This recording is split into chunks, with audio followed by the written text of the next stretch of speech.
All right, we are back on Morning Line. Thanks for joining us. Nick Barris along with John Weil. He is a professor at Middle Tennessee State University. Teaches political science. Watched the debate. I watched it. Not everyone did. Maybe you did.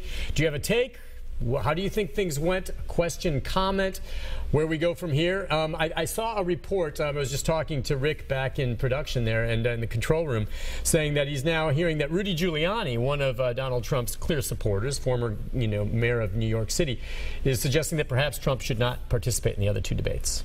Now, he didn't go on to elaborate as to exactly why. Clearly, you could tell to some degree Trump did not spend, and he was candid about it, preparing as much as Hillary did. And for better or for worse, I think it served him well that he sometimes just wings it. It has to this point, and I can't dispute. Good for him. He just likes to wing it, and he didn't spend a lot of time preparing. But in this type of forum, I think you got to be careful. I mean, there was a question Lester Holt asked about Nuclear One, or a program Obama had in place. And I distinctly got the impression Trump kind of handled it in a deft way, the way he would. But I think if you really asked him, do you know what that program is? I'm not sure he did either. I don't think he knew that. And that's okay, the way he went ahead and answered it. But a basic thing like that, that's where maybe some preparation. We all saw what happened to the other party. Of course, what you might be seeing is you might already see the expectation game being created for the next debate. Yeah. You know, if Trump, well, I'm not sure I'm good enough to come on, that's really not my best forum, and then comes in and does significantly better. Yeah, then, and sometimes that's how you... Yeah. And as we know, President Obama did not do well the first time against Romney, and he bounced back if that's the case. But let's see what some of the viewers think. We'll go to Cindy. Hi, Cindy. Good morning, Dave. Good morning, Cindy. Hey, you know that Hillary kind of messed up last night, and I mean, pretty bad, pretty bad. She smirked and she was smiling, and to me that was disgusting. Donald Trump kept the most composure. You did not think that Donald Trump... I think you're right. But I recognize both candidates smiling and smirking. So you're telling me you didn't notice any of that with Donald Trump? No, I did not. Okay, and that's what I'm talking about. You have Cindy, who's clearly a Trump supporter, and I respect that, who just chooses not to see both sides. I'm sorry, there's no other way to slice it. Both candidates kind of smiled and smirked and made faces, and she only notices it with one candidate and not the other. I'm sorry, she's wrong. It happened on both sides. So at least if you're going to call in and say one or the other, try to be honest, okay? And maybe she's oblivious, but I mean, I'm sorry. It happened on both. If she had just called and said it the other way, and it was a Democrat saying, well, Donald Trump was making... I would have said, well, you're wrong too. Hillary did the same thing. Come on, don't be myopic. At least try to look and see the big picture. Go ahead. Political scientists borrow from psychologists in referring to selective perception. Oh, that's what it is. It happens all the time. The best lesson I ever had on this was in 1960, if you can believe it, and it was 19, not 1860. But I was watching the Lincoln. I'm sorry. Watching the Nixon-Kennedy debate, and I had a grandmother there who was a strong Nixon supporter, and she said, "Look how handsome he is." Yeah. And everybody, well, not everybody, but most people who watched on TV thought John Kennedy looked, tanned. He looked much better than Lincoln looked a little, or Nixon looked a little sickly. But that's not how my grandmother saw it. Isn't that interesting? It is. It is, because there is no debate. John Kennedy, Richard Nixon, who was more handsome? There isn't. I know it's a subjective thing. And but on the radio, give me a break. And people who listen on the radio thought Nixon had won. Exactly. Yeah. So appearances count for a lot, and that's not always fair because appearance is not substance. No. Okay. No. So, but that's a really good example. Let's go to Ernestine. Hi, Ernestine. Good morning. Good morning. I think both of them did well. I only wish that Hillary would have asked Donald Trump if he win or lose, since he wanted to make America great again, would he bring his manufacturing jobs back from Bangladesh and China? That is a big point for Donald Trump, saying we want to keep companies from leaving this country and we want to bring the ones back. Is that something you think she could have gone after him more on? Well, she really didn't, did she? No. And it was sort of, I mean, Trump's opening last night was very similar to the way he opened the campaign, which is he sort of found another. It's the Mexicans, it's the Chinese, it's the foreigners, and if we can just, get back from them what they've taken from us, we're going to be doing well. Right. So yeah, good point.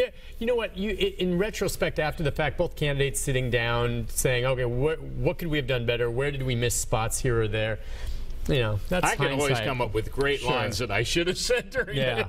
You know, sometimes during this program, I wish I had said exactly. And you know the media fact checkers have been going through, and they found both candidates made multiple some errors. mistakes, and that's going to happen. I'm not too hard on candidates when they are citing numbers or something like that. Now there are some that were more clear-cut examples of where they just didn't want to acknowledge something that was clearly, Now I'll say this: Hillary was pressed on her emails to agree, and she just came out and kind of just acknowledged, she messed up big time. That's her best answer. She's not going to win otherwise. Yeah, she can't, and she has to acknowledge that was a mistake, and it clearly was a mistake for her. And then Donald Trump still not really. I don't fully understand this whole thing about not really.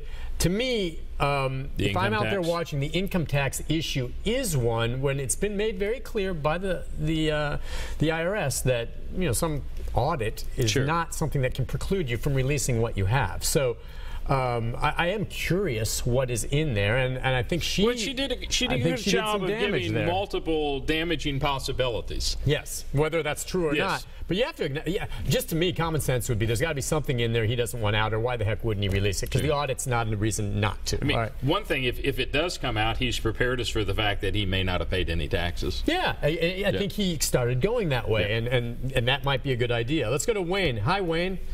Hey. Hey, good morning. Good morning to you, sir. Yeah. What's on your mind? Well, what's on my mind is I'm sort of puzzled here how someone can make the kind of money that Donald Trump makes and not pay any federal income tax. Right, I'm no tax expert, but there are ways that tax shelters. And I think real estate apparently has its own peculiarities in terms of depreciation and sale and purchase in the same year and that sort of thing. Yeah, see, I think and that's a good question. And I think he's more or less kind of at that one point when she said that he didn't pay any taxes. He didn't deny it. He said that makes me a smart businessman, which I think is going to hit people like Wayne. Like what? And Wayne, what we're saying here is that it doesn't appear as though we don't know. He gets audited all the time, he says, but that nothing illegal, like he's purposely ignoring his taxes, but that he and his tax experts and all this know how to work the taxes in such a way that they pay nothing, and there are legal ways under certain circumstances to do that. And maybe that's true. Then if he can figure that out, then he is a smart businessman. But when he's talking about everyone paying their fair share, and he's a multi-millionaire, and then the other question that Hillary brought up is that, all right, all of this, and then really, one, she's raising, is he not as rich as he really says he is? And two, how much does he really give to charity? And you wonder if the IRS would... From where does he give it, I think, are the latest questions. There seems to be some indication that some of the foundations are actually providing for legal fees for himself. Right. So, Wayne, I wonder if other people picked up on that or whether it bothers them one way or another. But again, there's no indication of anything illegal. It's just the way he was able to work out his taxes. And we don't know because we still haven't seen it, but he didn't deny, when she said that, not paying taxes. And I think if that goes public, that won't serve him well, whether it was legal or not. And there's no reason to believe he did anything criminal. Let's go to Carol. Hi, Carol. Good morning. Good morning. What's on your mind? Yes, I have a question that has really been bugging me for the longest. Okay. I need to answer. You know the way Donald Trump be throwing his hands, switching his swaying, and moving his lips. Is he gay? No, did you say is he gay? No, not at all. You see his wife and his beautiful family, and Donald's demonstrative. I'm someone who talks with my hands, and he does that, and he makes facial expressions. The guy, the argument came down to at one point stamina, where he made the comment, and you could see Lester Holt said she doesn't have the look, which could really be negative, chauvinistic. But the stamina thing, I look at both these candidates during this debate, and I don't think either one of them has a problem with stamina. I don't think so. And they're two of the older candidates in history, 68 and 70. Yeah, yes. Both of them. I wonder where they get their energy to campaign and do what they do. I look at Donald Trump and just they're constantly traveling, constantly going. When do they sleep? When do they eat? Both these candidates, I have no problem with either of their health or their stamina. I really don't. I don't think that's an issue. But yeah, Donald Trump. You must have watched Dr. Oz. Yeah, well, yeah, I saw that. Both of them, I think, are fit. Yeah, that doesn't mean that Hillary won't come down with a little bit of pneumonia, or Donald Trump might run a little tired once in a while. But these two are in good shape. We'll take a break. When we come back, if you're on hold, stay there. Your take on the debate last night. Who do you think won? Any questions or observations on it?